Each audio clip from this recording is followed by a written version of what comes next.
quelques soucis techniques, c'est le direct sur RCF Sud Bretagne, RCF Soir tous les soirs, donc entre 18h15 et 19h. 18h passé de 33 minutes, on passe au grand dossier de ce lundi. C'est l'un des sujets brûlants du moment, la fin de vie.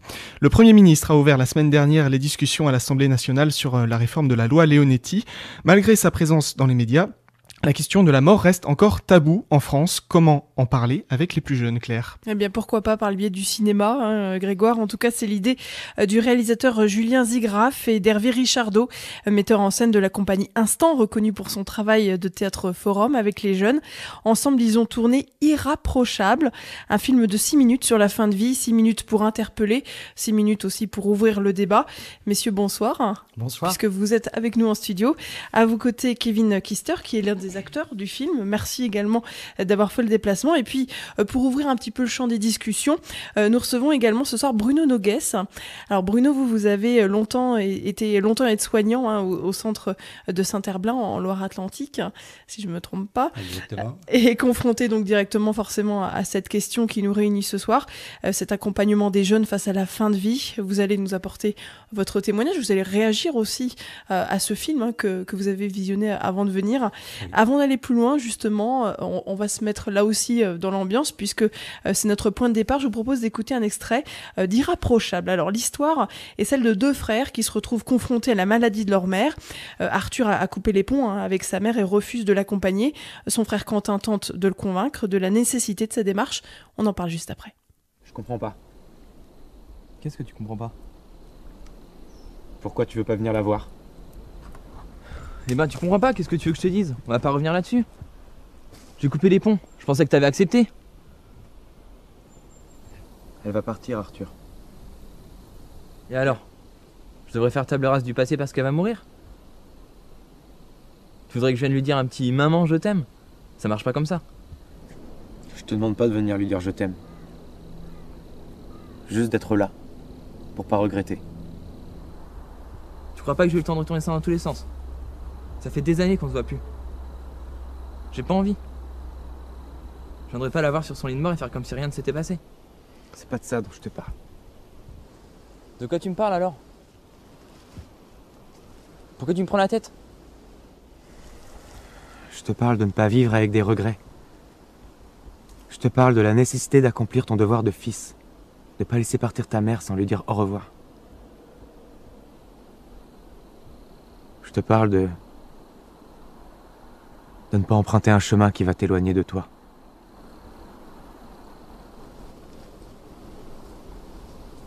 Je peux pas. Je peux pas. Voilà, pour l'extrait de ce film, il y a beaucoup de questions qui sont sous-jacentes, mais là, vous nous interpellez sur une en particulier. Peut-on vivre en paix avec soi-même si on ne va pas faire ses adieux à un proche ? Pourquoi cette accroche particulièrement là pour aborder ce thème ? Peut-être le réalisateur, on va se tourner vers lui, Julien Zigraf. Pourquoi justement ce point d'accroche ? Quel point d'accroche ? Cette question, voilà, peut-on vivre en paix avec soi-même si on va pas dire adieu à un proche ? Déjà, l'idée du film, c'est de pas porter de jugement. Mm-hmm. Donc, c'est marrant la radio, excusez-moi, je suis un petit peu... C'est pas facile. Vous allez vous habituer, Hervé Richardot, peut-être, du coup. L'idée, effectivement, au démarrage, c'était de trouver un support pour aborder la question du deuil et puis surtout comment les rôles se redistribuent au sein d'une famille à partir du moment où un proche va partir. Comme si finalement les rôles qui peuvent être définis depuis la tendre enfance peuvent à ce moment-là être un petit peu redéfinis par rapport au positionnement de chacun face à l'accompagnement ou non de la personne qui va mourir. Alors là justement c'est vrai que c'est le rôle de la fratrie qui est abordé. On voit pas l'autre parent. C'est pareil, c'est un choix, ça c'était un parti pris ? Oui, c'est un choix. Effectivement. Alors après, on voulait laisser une grande liberté au spectateur. Pourquoi cette femme est seule ? Est-ce que le papa est déjà mort ? Est-ce qu'ils sont séparés depuis très longtemps ? Est-ce que cette séparation est la cause du conflit qu'on sent entre Arthur et puis la maman ? Au final, l'envie, c'était d'écrire quelque chose qui ouvre plus de questions, qui ne donne de réponses. Et alors justement, vous qui êtes réalisateur, Julien, voilà, le cinéma, c'est un bon un bon vecteur pour faire passer, pour interpeller et ouvrir le débat? Oui, tout à fait. Je pense que ce film peut en être la preuve. On peut faire passer un message en particulier ou justement apporter une question, faire en sorte que les spectateurs se posent une question sans forcément y apporter de réponse. Et puis, bon, là, pour rester vraiment concentré sur le film, il y a aussi le parti pris de l'image et la nature omniprésente dans votre court-métrage. Comme le sujet était déjà un petit peu particulier, un petit peu lourd, on ne voulait pas non plus en rajouter au niveau de l'image, au niveau de l'esthétique, donc au niveau des couleurs, par exemple. Et on a aussi le rôle de la nature, avec l'arbre, en fait. L'arbre qui est un peu le symbole de cette nature qu'on retrouve tout au long du film, dans les différentes scènes. Pardon. Et la scène principale qu'on a entendue au début se passe dans une forêt.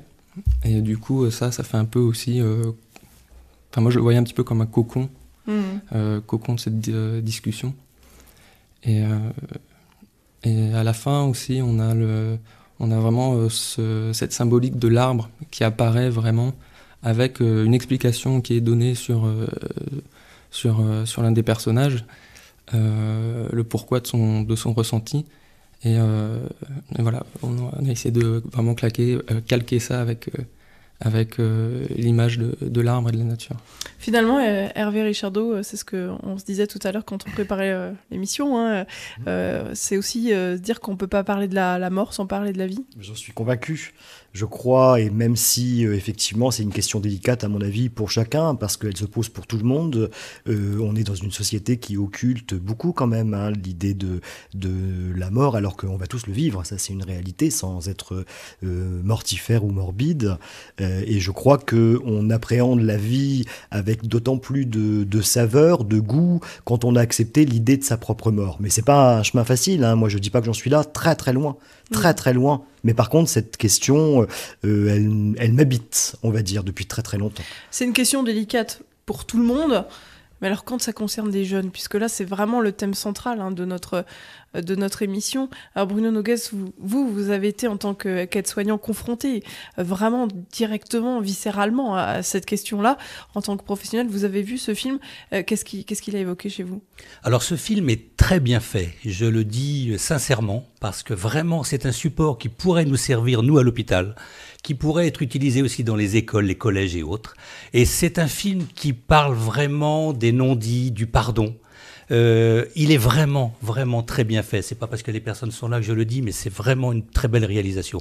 L'approche de la mort, c'est vrai que c'est toujours délicat, c'est toujours un problème. On dit souvent, attention aux chiffres, mais 70% des personnes veulent mourir chez eux. Avant, on mourait chez nous, chez soi. Maintenant, on meurt à l'hôpital. Donc 70% des gens voudraient mourir donc chez eux, et pourtant 70% des gens meurent à l'hôpital. Ça, c'est un sacré problème. Les enfants, si on ne ment pas aux enfants, on peut aborder le problème, entre parenthèses, de la mort. Ne pas leur mentir. Surtout, pas de non-dit, pas de mensonge. Je me souviens, moi, d'un enfant qui avait 11 ans. Je rentre dans la chambre et moi, en tant qu'homme, j'étais un des seuls hommes donc soignants. Donc, je tenais les enfants pour faire, par exemple, les piqûres avant que l'infirmière arrive. Et cet enfant, je l'avais pas tenu. Donc, il en avait une confiance tous les deux. Et un jour, je rentre dans la chambre, ses parents étaient là et je sentais une atmosphère lourde. Et ce gamin me dit, toi, Bruno, tu vas me dire ce que c'est. Et je lui dis, mais dire quoi? Il dit, ce que c'est que la mort. Je lui dis oui, pas de problème. Donc, je suis allé, je me suis assis sur le lit. Lui était à genoux dans le lit. Et je lui ai dit, écoute, on va prendre une bougie. Et là, le pauvre gamin me regarde, il me dit, mais j'ai pas de bougie, il n'y a pas de bougie à l'hôpital. Et je lui dis, dans ta tête, il peut y en avoir une quand même. Et là, il ouvre le tiroir de la table de nuit, prend une bougie, la pose sur la table de nuit. Moi, je tire la table de nuit entre nous deux. Et je lui dis, maintenant, la vie, c'est quoi? Eh bien, c'est allumer la bougie. Et je lui dis, touche tes parents, ils sont chauds. Et il a touché son père, et il dit, oui, il est chaud. Eh bien, je lui dis, allume la bougie. Et il dit, les allumettes sont dans le tiroir. Ben, j'ai dit, oui, il n'y en avait pas, il n'y avait rien. Et donc, il prend une allumette, il allume la bougie, et je lui dis, voilà. Tu vis. Et la bougie va fondre, c'est-à-dire que tu auras 10 ans, 20 ans, 30 ans, jusqu'à 80 ans, 90 ans peut-être, et tu vas être, la bougie va être toute fondue, tout draplapla, comme la peau des personnes âgées, et la bougie va s'éteindre. Et je lui dis, mais quand elle s'éteint, qu'est-ce qu'il y a? Il me dit, il y a la fumée. Eh ben, j'ai dit, voilà, c'est ton âme. Et ton âme va partir, on ne sait pas où. Mais, et là, il me regarde avec des grands yeux, et il me dit, mais moi, la bougie, elle ne va pas fondre complètement, elle va s'arrêter là. Et il me dit, qu'est-ce qui va se passer? Ben, je lui dis, souffle la bougie. Et il a soufflé, il m'a dit, mon âme, elle partira? Ben, j'ai dit, oui, toi, tu sauras où elle va. Moi, un jour, quand je mourrai, je saurai où mon âme va. C'est parler avec simplicité, c'est ça, mais tout en utilisant quand même la métaphore, comme vous l'avez fait avec cette bougie. La bougie, y a le côté, quand la bougie s'éteint, il y a le froid. Un corps mort est un corps froid. Quand vous touchez un mort, il est froid. C'est terrible de toucher un corps froid. Et c'est pour ça que quand j'ai regardé ce film-là, je me dis que c'est un support extraordinaire pour une discussion. Parce que ça en dit pas trop non plus, c'est ça. Justement, il est parfait pour ça, parce que vous n'en dites pas trop. Il y a des moments, je dirais, de silence, même si on entend les oiseaux dans la nature, le bruit des feuillages. C'est vraiment, ces moments de silence peuvent permettre aux personnes qui sont, par exemple, dans la douleur d'un proche qui va mourir, là, ils se posent déjà les questions sur l'après. Mais surtout, il faut aborder la mort sans mentir. C'est les non-dits, c'est... pardonner à l'autre. Là, dans ce film, justement, le pardon est abordé. La personne peut-elle pardonner? Mais comment, par exemple, quand vous appelez une dame, vous lui dites « Votre père va mourir, voilà, il est à l'hôpital, il va mourir, vous devriez venir. » Et la personne vous répond « Certainement pas. » Là, vous dites « Il y a un problème. » Mais comment, par exemple, une femme violée par son père peut-elle pardonner? J'ai eu le cas une fois à l'hôpital, cette personne, on a réussi à la convaincre de venir. Une psychologue l'a prise en main, ils ont beaucoup parlé. La psychologue et cette dame est allée dans la chambre du père. Le père a ouvert les yeux, a regardé donc sa fille et il lui a dit des choses extraordinaires. Il a dit « Pardon pour le mal que je t'ai fait ». Et cette jeune dame n'a pas pardonné à son père. Elle lui a simplement dit des mots encore plus forts. Elle lui a dit « Merci ».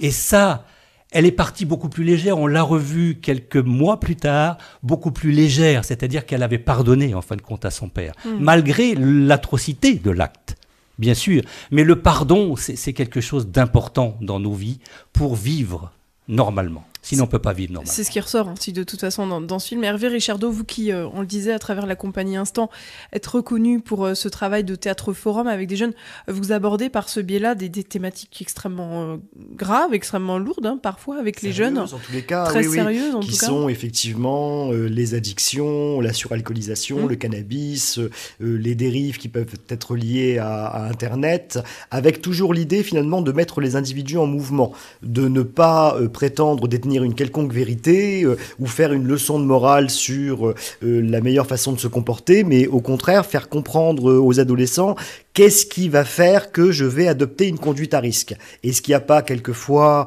la peur de ne pas être aimé par l'autre? Est-ce qu'il n'y a pas la pression du groupe? Voilà. Et ce questionnement-là fait que les individus sont en mouvement et peut-être peuvent devenir un peu responsables. Et avec le film, c'est un peu l'idée aussi. L'envie, c'est ça, c'est de créer, comme on l'a fait avec Trouble de Ville, spectacle de théâtre forum, en créant des liens avec les maisons des adolescents, notamment les points accueil écoute jeunes et toutes les structures qui accompagnent les ados sur la Bretagne et maintenant sur les Pays de la Loire. De la même façon, avec ce film-là, on aimerait bien, on est en train de nouer des contacts, nous, avec Apprivoiser l'absence dans le Grand Ouest, avec Jamalv. L'envie, c'est à chaque fois d'avoir un professionnel de la question qui nous accompagnerait pendant les diffusions de films et qui permettrait, donc le film servirait de support pour aborder les questions. Et je suis ravi d'ailleurs que vous nous disiez que vous pensez que ce support peut effectivement être propice à ce genre d'échange, quoi. Voilà, oui. Je vous laisse prendre la parole. Non, mais c'est vraiment un support très important, ce film. Et grâce à ce film, je crois que les jeunes vont pouvoir parler. Là, on va éviter les non-dits, on va vraiment parler de la mort. Donc c'est pour ça qu'il faut, il faut utiliser ce film au niveau des écoles, des collèges. Et est-ce que justement les jeunes sont demandeurs de ça aussi ? Parce que vous parlez de non-dit, c'est donc que les jeunes ont plein de questions à poser. Mais oui, Hervé. alors je discutais avec une infirmière il n'y a pas très longtemps qui s'est retrouvée dans une situation un peu compliquée sur Vannes parce qu'une jeune fille était en train de perdre son papa. Et elle m'a dit, cette dame, elle m'a dit, mais je ne sais pas comment aborder la question avec cette jeune fille et du coup avec l'entourage. Parce que les ados qui entourent cette fille-là étaient un peu aussi démunis. Comment on accompagne notre amie qui vit une situation qui est extrêmement difficile. Vous voyez, c'est de ces questionnements-là que l'envie du film est née aussi. Alors, il y a eu cette rencontre, hein, vous le savez, parce que ça c'est important aussi, effectivement, au démarrage avec Julien, quand j'ai écrit ce film-là, que je l'ai confié à Julien, Julien a accepté d'en faire la réalisation. L'envie, c'était de participer au Festival Nikon. Donc, on est au Festival Nikon dans une version de 2 minutes 20. Et puis, on a eu cette rencontre quand on est allé chercher le lieu pour tourner la scène d'hôpital avec un service qui accompagne les personnes en fin de vie. Et là, on s'est retrouvé face à des situations où ça ne joue pas, je veux dire, entre guillemets. Vous voyez, c'est la vraie vie, quoi. C'est-à-dire que de voir la difficulté du corps d'une personne qui est en train de partir, de voir comment parfois les personnes sont mises les unes avec les autres. Alors selon les structures, il y a des structures qui accompagnent, qui essayent de stimuler un peu l'attention des individus. Il y en a d'autres qui les mettent devant la télévision. Bon, après, moi, je suis pas là pour porter un jugement, mais du coup, ça questionne quoi sur on fait quoi de cette partie de nos existences qu'est la fin de vie. Et puis ça questionne encore plus en ce moment avec l'actualité. Exactement, puis ça pose la question de est-ce qu'un individu n'est utile que quand il est productif, on va dire, sur un plan matériel, sur un plan financier. On fait quoi de l'individu ? Donc en fait, votre objectif, c'était de faire un film utile, c'est ça ? C'est ça. Ouais. Alors, justement, Kevin Kister, vous êtes comédien professionnel. Oui. Donc vous êtes l'un des 2 acteurs principaux de ce film. Vous n'êtes pas très vieux, vous êtes assez Non, j'ai jeune. 21 ans, ouais. Pardon, donc vous êtes directement concerné aussi par cette question, puisque vos années d'adolescence sont pas très loin. Voilà, qu'est-ce que vous avez ressenti en donnant vie aussi à ces personnages ? Eh bien, j'ai d'abord ressenti en fait pendant la phase scénario et des discussions. Donc là, on prend un petit peu tout, on prend le sujet en pleine face et donc on essaye de le digérer, on discute avec le réalisateur, avec le scénariste. On digère très bien et puis après arrive la phase de tournage où là tout se fait pour moi très techniquement en fait. Si je commence à mettre trop d'émotions là-dedans, je fais qu'un film et puis c'est terminé. Donc on le fait très techniquement. Julien me parle par exemple pour une scène de dialogue, baisse ta voix, respire moins lentement, enfin etc. ou respire plus lentement. Et tout ça c'est technique en fait. On essaie de mettre les émotions de côté parce que sinon on s'en sort plus. Voilà pour ça. Et puis après, moi personnellement, j'ai jamais fait face encore à la perte d'un parent qui m'a construit.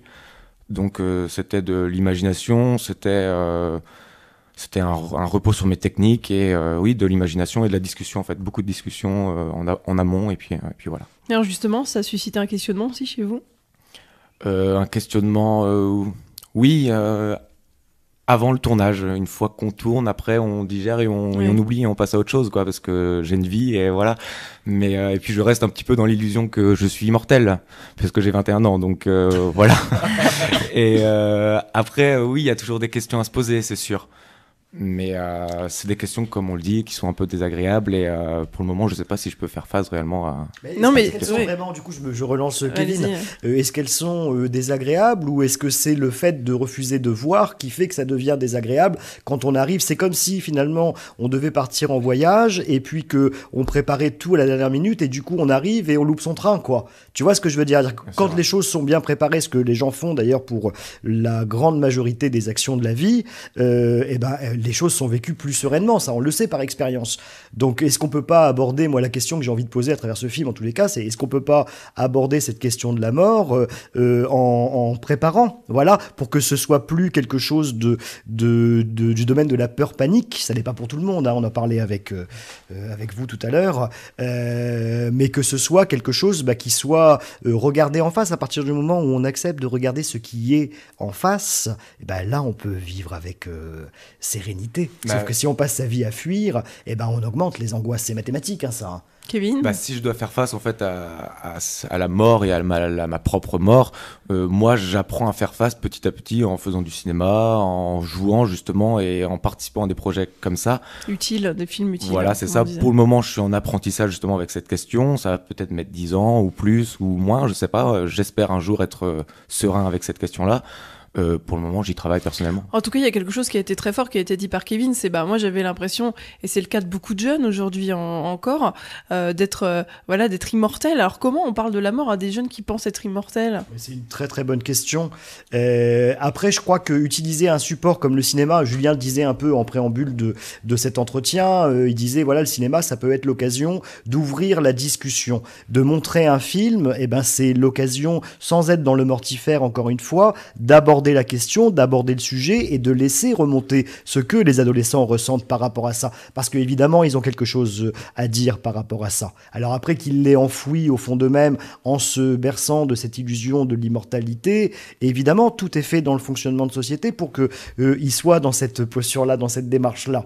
Donc leur donner l'occasion, je crois, d'être exposés, notamment par un film, par un support artistique, quel qu'il soit, ça peut être irrapprochable, mais ça peut être autre chose, ça peut laisser la possibilité à l'adolescent de s'exprimer, de dire ce qu'il ressent, de dire ce qu'il est par rapport à cette situation. Bruno, justement, voilà, on parle là de l'approche vers le jeune, mais est-ce que ça nécessite pas aussi une approche des parents et de les sensibiliser justement à ne pas aller dans le non-dit, comme vous disiez? Oui, l'idéal, ce serait de ne pas penser à sa mort. Ouais. Pour bien vivre, je crois qu'il ne faut pas penser à sa mort. Vous, en tant qu'acteur, vous avez très très bien joué dans ce film. Vous avez du personnel hospitalier peut-être dans votre entourage? J'ai ma mère qui est aide-soignante, en effet. Ah, je comprends mieux. Voilà pourquoi je comprends mieux les choses. Maintenant, en ce qui nous concerne, nous, personnel soignant, si on ne fait pas les stages d'accompagnement du mourant, on ne peut pas accompagner des mourants. Ça, c'est très clair. Maintenant, nous sommes professionnels de santé. Il ne faut pas toujours en parler. Mais quand on a, par exemple, des grands-parents, il faut, là, à ce moment-là, aborder le sujet. Mais il faut surtout, je pense, attendre les questions des enfants. Il ne faut pas leur dire « ce soir, je parle de la mort Oui. ». Par contre, ils voient, par exemple, votre film, là, Irrapprochable. Là, à ce moment-là, les questions vont venir. C'est ça qui est intéressant. Il ne faut pas dire à un enfant « ce soir, je parle de la mort ». Non. Ce sera avec un support de film, par exemple. Et c'est pour ça qu'il est vraiment, vraiment très intéressant, votre film, parce que là, les questions vont venir. Et surtout, à ce moment-là, répondre. Et répondre simplement. Simplement, exactement. Comme on le disait tout à l'heure. Ouais. Oui. Ouais. Alors, justement, peut-être, puisqu'on va reparler de ce film Irrapprochable, puisque ça y est, le temps va commencer à nous presser. Donc, cette vocation, comme disait Bruno, comme on l'a dit tout à l'heure, c'est vraiment d'ouvrir le débat. Là, quelle est sa vocation, enfin, quelle est la suite pour ce film? L'objectif, du coup, c'est de le proposer à la fois aux établissements scolaires, mais aussi au grand public. On en parlait, Ouais. hein, parce que vous disiez, effectivement, les adultes sont concernés aussi par le C'est sujet, ça, c'est vrai. Donc, on aimerait bien pouvoir aller dans les médiathèques, diffuser le film dans les médiathèques, ouvrir le débat avec le grand public aussi. On est en train d'envoyer l'information de l'existence de ce support à tout ce qui est établissement scolaire dans le Grand Ouest, jusqu'au Pays de la Loire. Et l'objectif après, c'est de voir quels sont les pédagogues qui seraient intéressés pour utiliser ce support-là, pour avoir l'échange, comme vous disiez, Bruno, dont on était en train de parler, quoi. Et ça va être un travail de longue haleine, parce que c'est pas un sujet facile à traiter, mais en tous les cas, on a envie d'aller dans ce terrain-là, en tous les cas. Alors, pourquoi Irrapprochable? Je vous ai même pas posé la question. Ça va être Julien qui va répondre, peut-être. Julien, le titre, ouais. le titre. Pourquoi? L'idée, c'était d'avoir un titre déjà qui soit accrocheur. Ouais. Qui puisse aussi... je voulais que le titre soit vraiment compréhensible une fois le film visionné, une fois arrivé à la fin. Et donc, du coup, c'est un mot qui n'existe pas. Ouais, puisqu'on pense à Irréprochable, tout Voilà. de suite, le parallèle est... Et du coup, c'est aussi un jeu de mots entre irrapprochable, à savoir le fils, le jeune fils et la mère. Il y a quelque chose entre eux qui est fait, qui ne changera pas. Et ils ne peuvent pas se rapprocher. Et en même temps, irréprochable, parce que... quelque part, le jeune fils, il a ses raisons, qu'on soit d'accord avec ou qu'on soit pas d'accord avec. C'est son choix. Et ce choix-là n'appartient qu'à lui. Et donc, du coup, on peut rien lui reprocher, en fait, quoi. Parce qu'aussi, effectivement, ça aussi, c'est un point qui ressort bien dans ce film. C'est l'empreinte que l'enfance peut laisser dans nos vies d'adultes.